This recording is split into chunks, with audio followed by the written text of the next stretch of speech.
The battle report this week saw the Wolf-Dar versus the Dark Eldar forces of Skari. Welcome to the Tactical Corner, where I break down the battle report that was released earlier this week, and we talk about the tactical implications and choices that I made during the game.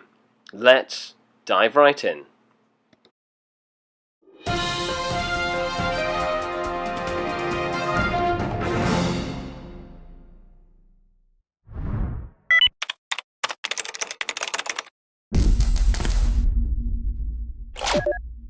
Hello and welcome to another Tactical Corner. Today we're looking at the Wolf-Dar, which was Tori's really cool army, versus my Dark Eldar and Halrequin's army with a couple of Coven units. So we're going to dig in a little bit to the tactics in-game, as well as the choices that I made throughout the battle. So, if you have any comments, leave them down below.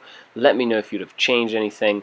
I did not run the Ynnari because I just wanted to play with my Dark Eldar. So we'll start with the mission, which was ITC Emperor's Will, I believe, one objective each, and of course the Maelstrom objective. So it was, spread out, and my opponent deployed first, because I wanted him to go first, as it is an objective-based mission. And he kind of deployed all in a big line, ready to do some nasty damage to me. So what I did was deploy a minimal amount of units. I knew he had his Wolven in a drop pod, so I didn't want the Wolven to come in and kill anything right off the bat. But I did deploy my Grotesques off to the one flank, threatening his objective.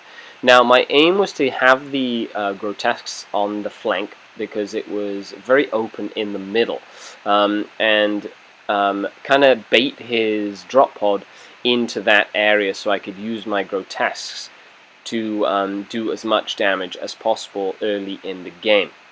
First Blood was a big thing, so I didn't want to give up First Blood, but I did want to try and get First Blood for myself.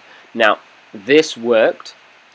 He deployed his drop pod and shot a lot of jet bikes at my Grotesques. Didn't kill all of them, which was what I wanted. And then, if he would have focused all his jet bikes on one unit, I think he would have killed it, but he did split up his fire, which was a big mistake.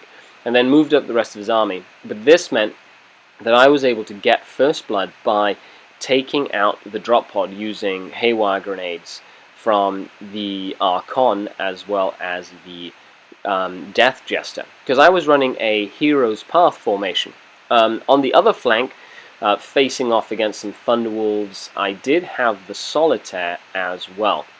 So the Solitaire main aim is to go in and just pester as many units as possible. I ended up having to sacrifice a Solitaire to fight the big pack of wolves, even though I would have preferred to send him up against the Wraith Knight using his Harlequin's Caress. Now, my opponent was able to start getting some Maelstrom points, but nothing was decided early on in the game, and I had most of my army in reserve. Because of this, my opponent was pressuring me as much as possible. Tori threw his army at my deployment zone to prevent me from being able to get away from his big death units. Now, when my Venoms did come in, my Raiders did come in, I was able to kind of hit one flank very hard, killing an entire unit of Thunderwolves and pinning down his large unit of dogs, and then eventually killing the dogs.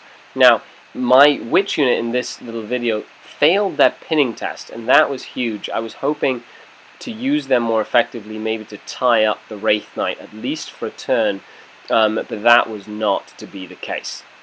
And that was my plan. The main plan was to fight on Maelstrom, and then to deny him his objective and take my objective. And this plan was working quite effectively. But my opponent was being very smart at hemming me into a corner, and I moved out just a little too late. I needed to have made my move to get out of that encirclement one turn earlier to give my Venoms and Raiders a chance to get within striking distance of his objective. Now, I needed to castle in order to limit the amount of damage he could do or to surround me. I could not afford to split up.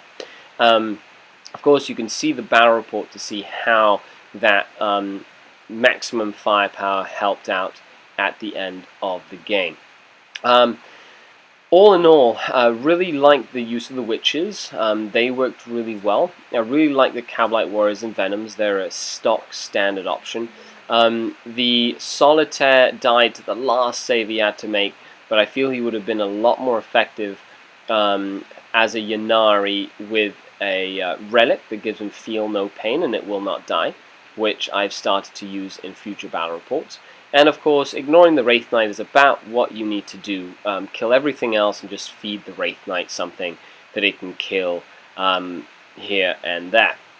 All in all, the game was very entertaining. You might like my list or not like my list, or agree with some of the things I did, or think that I should have played the game differently. If you haven't watched the battle report, you can check it down below. In the links is a link to the battle report itself. Other than that, thanks a lot for tuning in. A big thanks to all the patrons that support the channel. You guys make this possible. After all, this is Skari, your grateful host, and I hope you like the new format. Let me know what you think down below. Skari out.